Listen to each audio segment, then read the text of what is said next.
Hi, this is Lachey and Jenny from FOMCA, and thank you again for tuning in to the FOMCA Moments through the Madison County Public Library System.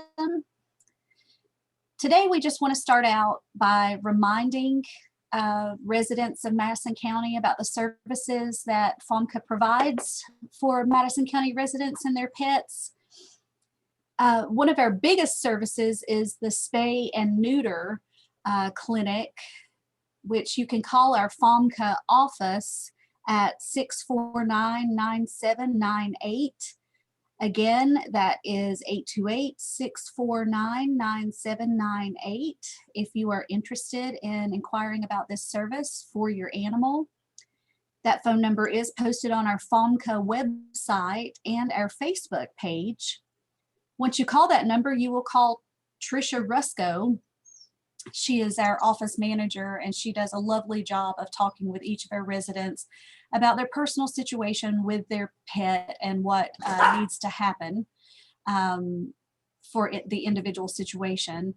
This video clip I retrieved just on the return day for the spay and neuter clinic. This is when the ASNA, the Asheville Humane Alliance, is bringing back the animals to residents on the Marshall Island, where residents and volunteers are working to pick up their animals. And Jenny, I'll let you take it from here.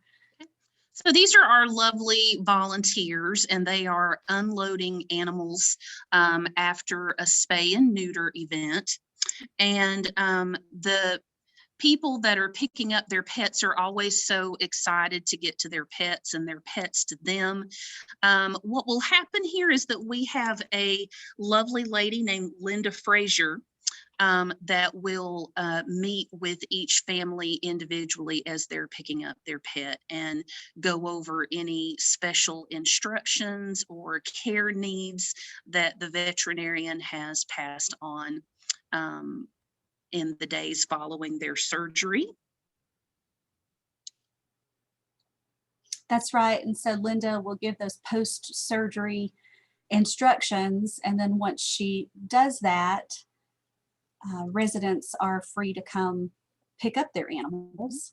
We do encourage you, if at all possible, to bring your pet in your own pet carrier when you drop them off for the spay neuter event.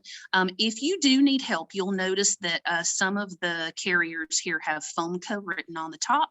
You can call our FOMCA office and speak with Tricia about borrowing a pet carrier. There is a small fee involved for that, so make sure that you ask about that when you inquire.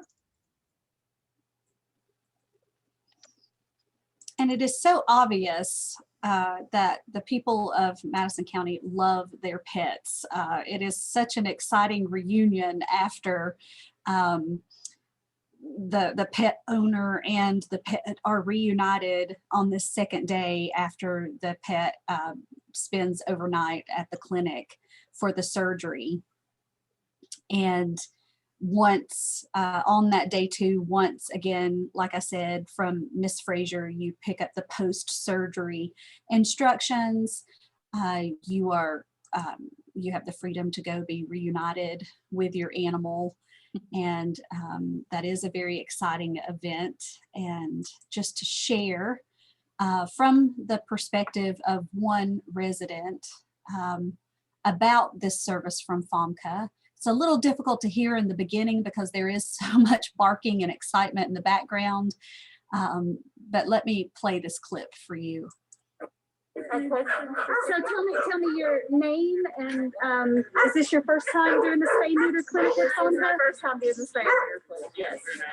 It was super simple. I reached out to them, they got me on the schedule and called and got us in within, I don't know, about a month of me calling in.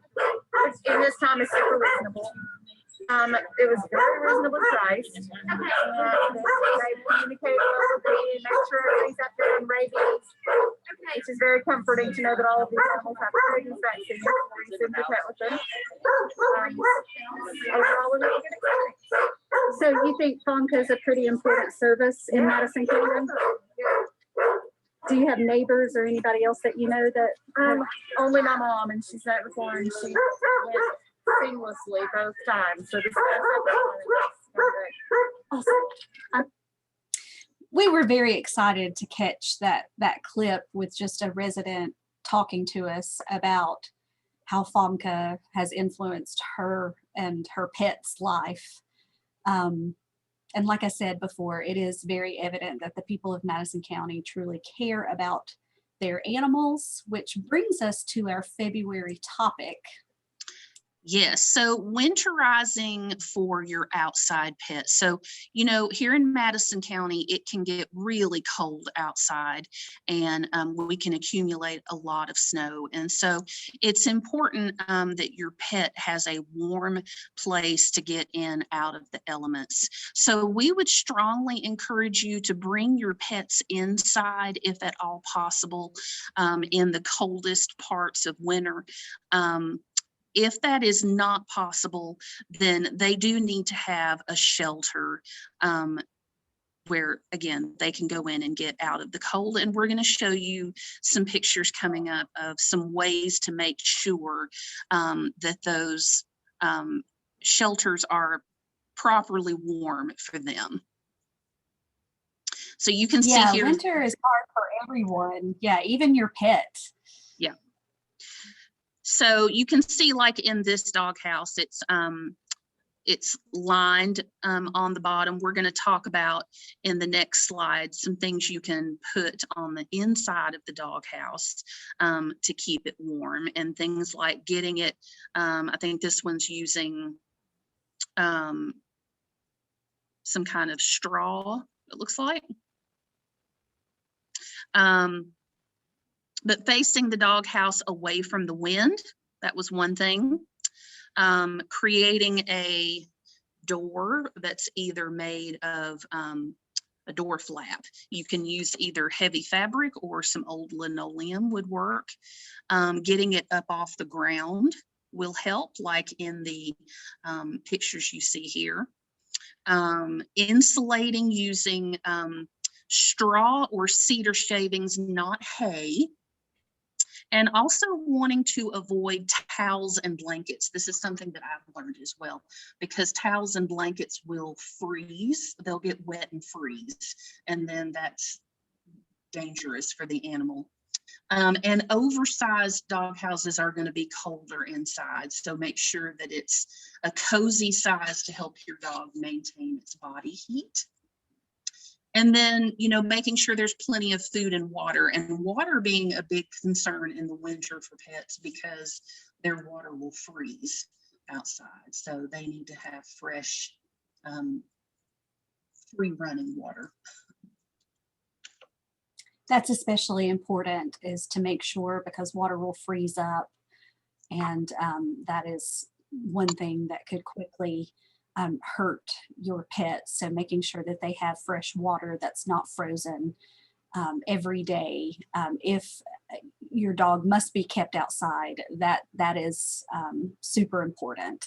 The best case scenario is to bring the dog inside, especially on the coldest nights. I know right now, Western North Carolina, we seem to be in a winter weather pattern weekly. I know at the head of Grapevine, we have several inches already just laying on the ground from a previous snow, and then that more laid on top of. So, you know, and just like us, our animals feel it.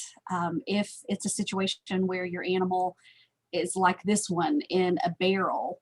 I talked at length with Dr. Sheldon, the veterinarian at French Broad Mobile Vet, and she said in an instance where there's a dog in a barrel like this, it's better to have the barrel butted up against the bank, even if you dig out of the bank a little bit, so that it does have something around the outside of it, because when you think about that, that's just thin plastic. And it can still be very cold inside. So thinking about having something, even like dirt, around the outside of it to insulate it, so that the animal can keep its body heat inside there.